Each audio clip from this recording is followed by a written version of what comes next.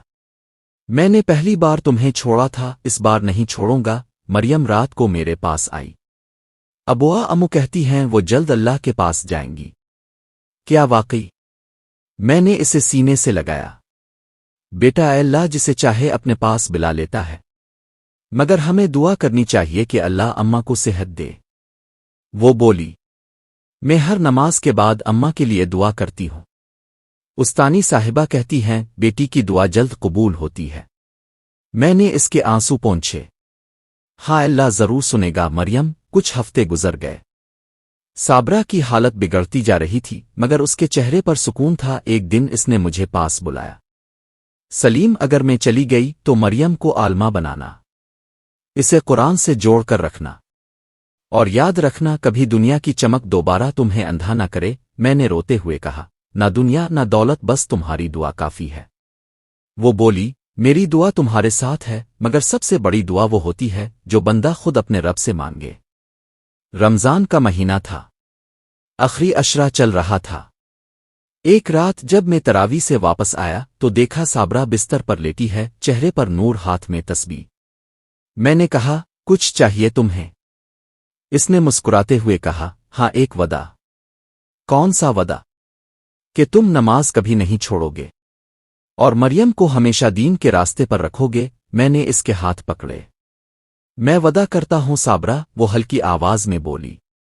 پھر مجھے سکون ہے۔ یہ کہہ کر اس نے آنکھیں بند کر لیں، تسبیح اس کے ہاتھ سے زمین پر گری اور وہ چلی گئی، بالکل ویسے جیسے نیک لوگ جاتے ہیں، خاموشی سے۔ مسکراہٹ کے ساتھ میں نے اس کے سر کو اپنی گود میں رکھا اور بس روتا رہا، یہ میں نے تمہیں کھو کر پایا صابرہ، اب ساری زندگی تمہاری یاد میں گزاروں گا۔ 3 دن بعد جب میں نے اس کی قبر پر مٹی ڈالی تو آسمان پر ہلکی بوندا باندی ہونے لگی۔ میں نے قبر پر بیٹھ کر کہا، صابرہ، تم نے زندگی میں مجھے اللہ کی طرف بلایا، اب میں وعدہ کرتا ہوں میں تمہیں آخرت میں ملوں گا ایمان والے بن کر۔ مریم میرے ساتھ کھڑی تھی، قرآن ہاتھ میں۔ ابوا اماں کہتی تھیں، اگر کوئی قرآن پڑھنے والا بچہ اپنی ماں کے لیے دعا کرے تو قبر میں روشنی بھر جاتی ہے۔ میں نے کہا، پھر پڑھو بیٹی۔ آقا تمہاری اماں کی قبر جگمگا اٹھے، وہ اونچی آواز میں سورت سوئیں پڑھنے لگی۔ ہوا میں ایک عجیب سکون تھا۔ میں نے محسوس کیا اللہ نے میری توبہ قبول کر لی ہے۔ چند سال بعد مریم اب جوان ہو چکی تھی، مدرسہ کی بہترین طالبہ تھی اور قرآن کی حافظہ بن چکی تھی۔ میں مسجد کا خادم بن گیا تھا۔ ایک دن ایک حاجی صاحب نے کہا، سلیم بھائی، آپ کے چہرے پر نور ہے، اللہ نے آپ کو بدل دیا ہے۔ میں مسکرا کر بولا، نہیں حاجی صاحب، اللہ نے مجھے نہیں بدلا، اس نے مجھے دوبارہ موقع دیا۔ یہ میں نے آسمان کی طرف دیکھا اور دل میں کہا، صابرہ، میں آ گیا ہوں تمہارے راستے پر۔ وقت کا سفر کتنا تیز ہوتا ہے، دیکھتے ہی دیکھتے 15 سال گزر گئے۔ میں اب بوڑھا ہو چکا تھا، بال سفید، چہرے پر جھریاں، مگر دل میں ایک سکون، ایک اطمینان تھا۔ مریم اب حافظ قرآن بن چکی تھی اور مدرسے میں بچیوں کو تعلیم دیتی تھی۔ اس کا لہجہ، صبر، مسکراہٹ، سب صابرہ کی یاد دلاتے تھے۔ میں جب بھی اسے قرآن پڑھاتے سنتا دل میں یہی آتا، اللہ نے میری خطا کو نیکی میں بدل دیا۔ وہ میری زندگی اب سادہ تھی، نماز، مسجد، تلاوت اور کبھی کبھار مریم کے ساتھ قبرستان جانا، یہ میرا معمول تھا۔ قبرستان کے ایک کونے میں 2 قبریں ساتھ ساتھ تھیں، ایک صابرہ کی، دوسری میں نے اپنے لیے پہلے سے بنوا رکھی تھی۔ میں جب بھی وہاں جاتا مٹی صاف کرتا، پانی چھڑکتا اور مریم کہتی، ابوا، اب کیوں اپنی قبر کا خیال رکھتے ہیں؟ میں ہنستا اور کہتا، ای بیٹی، موت کا انتظار کرنے والا خوش قسمت ہوتا ہے، جو بھول جائے وہ غافل۔ میں چاہتا ہوں کہ جب میرا وقت آئے تو یہ زمین میرا استقبال کرے۔ وہ مسکرا دیتی۔ امو کہتی تھیں، ابوا بدل جائیں گے، لیکن مجھے نہیں پتہ تھا کہ اتنے بدل جائیں گے۔ ایک دن مریم میرے پاس آئی، چہرے پر پریشانی تھی۔ ابوا، مدرسے میں ایک مولوی صاحب میرے لیے رشتہ لائے ہیں۔ میں نے کہا، بیٹا، اگر وہ نیک ہے تو یہی تمہارا نصیب ہوگا۔ اس نے کہا، جی وہ دیندار ہیں، حافظ قرآن ہیں، مگر میں چاہتی ہوں آپ اجازت دیں، کیونکہ میں آپ کو اکیلا چھوڑنا نہیں چاہتی۔ میں نے اس کے سر پر ہاتھ رکھا، نہیں بیٹی، میں اکیلا نہیں، تمہاری اماں کی دعائیں میرے ساتھ ہیں، جاؤ اپنی نئی زندگی شروع کرو۔ مریم کی آنکھوں سے آنسو بہنے لگے۔ امو ہوتی تو کہتی، بیٹی کی رخصتی اللہ کے حکم سے ہوتی ہے۔ میں نے آسمان کی طرف دیکھا، ہاں صابرہ بھی یہی کہتی۔ مریم کی شادی سادہ مگر ایمان سے بھرپور تھی۔ پورا گاؤں آیا، مسجد میں نکاح ہوا، کوئی شور، کوئی دکھاوا نہیں۔ میں نے اپنی بیٹی کے ہاتھوں میں قرآن رکھا اور کہا، یہ تمہارا جہیز ہے بیٹی، اسی سے زندگی کا رشتہ مضبوط رکھنا۔ وہ روتے ہوئے بولی، ابوا اماں کی قبر پر چلی؟ میں نے کہا، چلو، تاکہ وہ بھی اپنی بیٹی کی خوشی دیکھ لے۔ ہم قبرستان گئے۔ مریم نے ماں کی قبر پر ہاتھ رکھا، قرآن کی چند آیات پڑھے، ہوا میں ہلکی سی خوشبو پھیل گئی۔ میں نے محسوس کیا صابرہ خوش ہے۔ مریم رخصت ہو گئی، گھر خالی لگنے لگا۔ میں رات کو صابرہ کی قبر کے پاس جا بیٹھا، آسمان صاف تھا، چاند روشن۔ میں نے کہا، صابرہ، میں نے وعدہ نبھایا، مریم اب حافظہ ہے، نیک ہے، تمہاری دعائیں پوری ہو گئیں۔ ہوا چلی جیسے کسی نے آہستہ سے جواب دیا ہو۔ الحمدللہ۔ میں نے قرآن کھولا اور سورت الرحمن کی تلاوت شروع کی۔ ہر آیت کے ساتھ دل ہلکا ہوتا جا رہا تھا۔ پھر میں نے آنکھیں بند کیں اور پہلی بار مجھے لگا اب نیند نہیں، سکون آنے والا ہے۔ اگلے دن فجر کے بعد مؤذن مسجد کے باہر آیا تو دیکھا قبر کے قریب سلیم کی لاش قرآن کے ساتھ پڑی ہے، چہرے پر مسکراہٹ، آنکھیں بند اور ہاتھ سورت الرحمن کے آخری صفحے پر رکھے ہوئے۔ پورا گاؤں حیران تھا۔ امام صاحب نے کہا، کیا خوش قسمت انسان ہے، قرآن کے ساتھ رخصت ہوا۔ مریم دوڑی آئی، اس نے اپنے باپ کا ماتھا چوما اور کہا، ابو اماں کے پاس پہنچ گئے، اب آپ کا وعدہ پورا ہوا۔ اس کے آنسو زمین پر گرے اور ایک نرم ہوا چلی جیسے آسمان سے کسی نے مسکرا کر کہا ہو، توبہ قبول ہو گئی۔ سلیم واپسی وہ صرف ایک آدمی کی کہانی نہیں، یہ ہر اس دل کی کہانی ہے جو گناہ میں ڈوبا مگر ایمان نے اسے واپس بلا لیا۔ اللہ کے در پر لوٹنے والا کبھی خالی ہاتھ نہیں رہتا، اور جو توبہ کرے، ایمان لائے اور نیک عمل کرے تو اللہ اس کے گناہوں کو نیکیوں میں بدل دیتا ہے۔ پیغام: زندگی کبھی دیر نہیں کرتی، انسان خود دیر کرتا ہے۔ توبہ کا در ہمیشہ کھلا رہتا ہے، بس ایک آنسو کافی ہے درن رحمت کھولنے کے لیے۔ آپ کو کہانی پسند آئی ہو تو ویڈیو کو لائک کریں اور مزید ایسی کہانیوں کے لیے چینل کو سبسکرائب کریں۔ ملتے ہیں نیکسٹ ویڈیو میں، تب تک کے لیے اللہ حافظ۔